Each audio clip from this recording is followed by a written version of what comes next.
I'm George غالاوي, Member of Parliament, and I'm in London with Mr. Suleiman, an old friend of mine, and his whole family.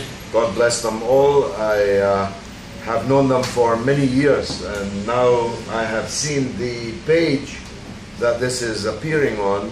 I'm particularly honored to be here, Sharafna. I am one of the leaders of the anti-war movement in Britain and have been for many decades a leading figure in the Palestine Solidarity movement.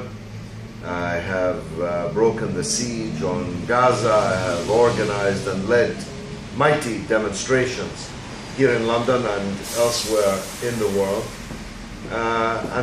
It looks like I'm going to grow very old having to do the same thing over and over again. But the current attack on the Palestinian people in Gaza and now also in the West Bank is a particularly heinous example of the utter inhumanity of the Zionist settler state. It's a heinous example of Western double standards who are ready to sanction and threaten Russia whilst continuing to arm and finance the settler state in its crimes.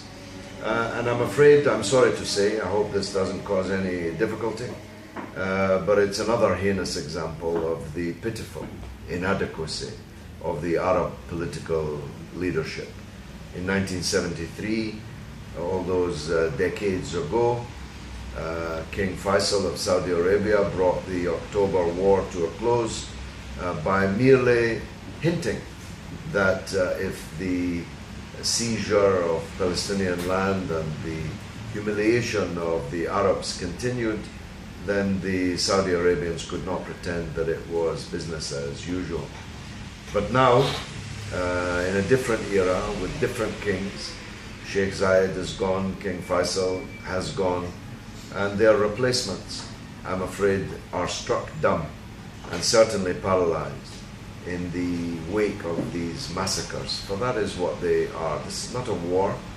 This is almost 2 million Palestinians trapped in Gaza with no means to defend themselves, no army, no navy, no air force, no anti-aircraft guns, and they are locked up. There's barbed wire all around them.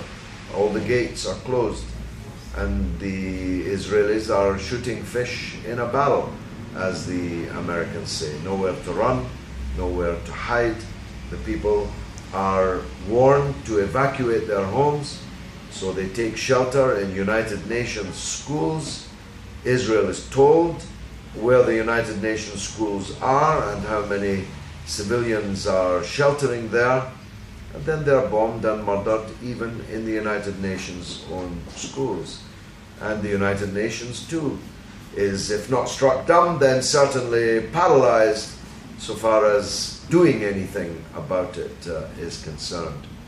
So I've been fighting this fight since the midsummer of 1975, so almost 40 years, and I expect that whatever years I have left, I'll be doing the same.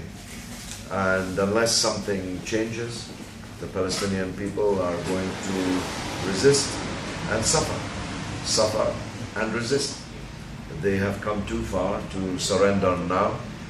They will not cease their resistance, and if no one comes to their assistance, then the suffering will be continue to be immense. I used to think, Mr. Suleiman, that I would myself walk with you in a free Palestine. I'm not so sure about that now. Inshallah, one day. But by the grace of God, I have many sons. And if not me, then my sons will walk in free Palestine. Thank you very much. And if you see them, tell them that you remember their father. Inshallah, inshallah. Thank you very much. يا حبيبي لا شكر على واجب. واجب. Thank you very much. Thank you. ثورة حط الناصر. ثورة حط الناصر. ثورة إن شاء الله. حط القدس. إن شاء الله. Thank you.